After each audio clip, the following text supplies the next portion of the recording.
Kabayan, paano mag-add ng money through STC Bank to Alrad G? Nag-switch kasi ako sa STC Bank, hindi na maka-add ng money through Alrad G.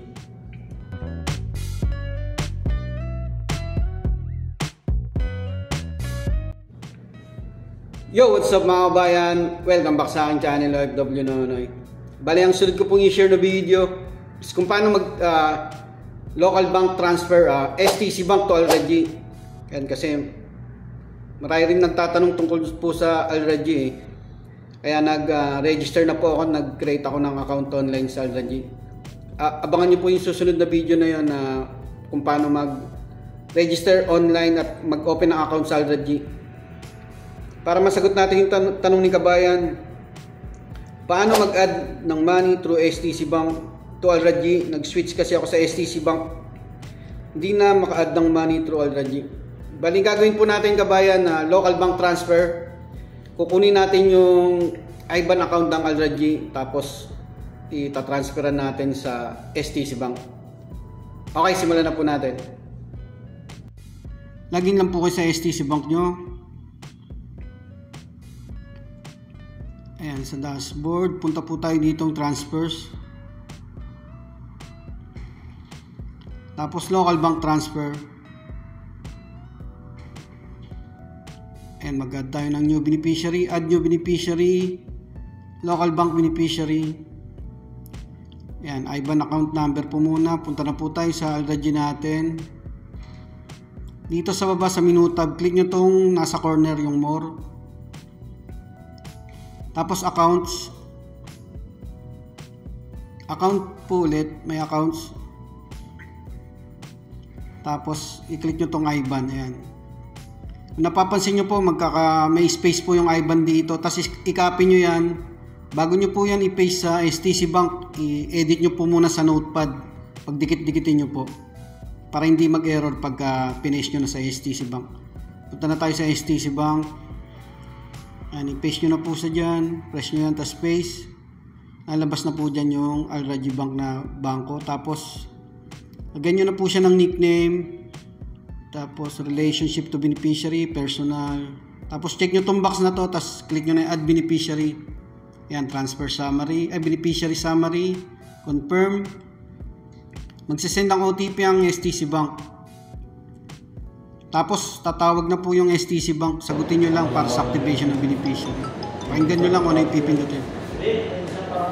Bank. To confirm activating your local bank beneficiary, press 3. Or press, the beneficiary has been activated successfully. Thank you and have a great day. Yan, activate na po yung beneficiary natin. Scroll nyo lang, nasa baba po yan yung bagong add. Click nyo yung manage. Nagtatransfer na po tayo. Ayan, Alrad G. Click nyo yung transfer money. Lagyan nyo na yung amount dyan.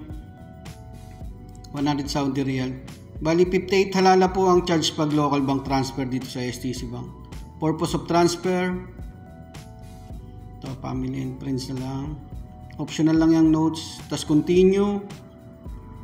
Check nyo tong box na to. Quick transfer po yan, mabilis po yan. Tapos select transfer summary. Ayan, beneficiary saka yung fees, 58 halala lang po. Click nyo na yung confirm. OTP ulit galing ng STC Bank.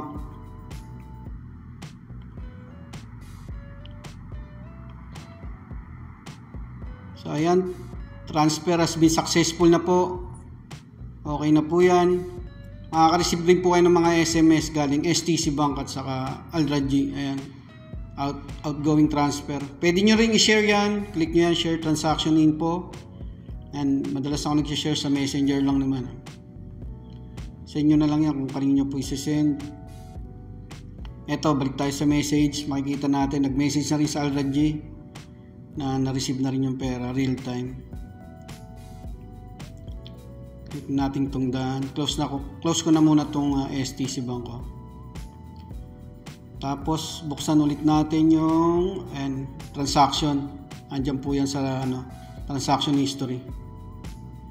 Check ko naman siya sa Alrad G ko. Buksan ko ulit yung Alrad G Bank ko. Ayan, dumating na po yung amount na 100 Saudi Riyal. Gawin lang po mga kabayan kung paano mag-transfer STC Bank to Al Rajhi local bank transfer gamit yung IBAN account number ng Al Rajhi. Maraming po salamat. Ayun kabayan, sana sagot ko yung katanungan nyo, at sa iba pa po nating mga kabayan na may katanungan, message or comment lang po kayo sa aking Telegram account. Doon na po ako magsasagot ng comment. Nasa link po yung nasa description po yung link ng Telegram account natin. Lagi po kayo mag-iingat sa paggamit ng online transfer apps. Isi-secure nyo yung details nyo.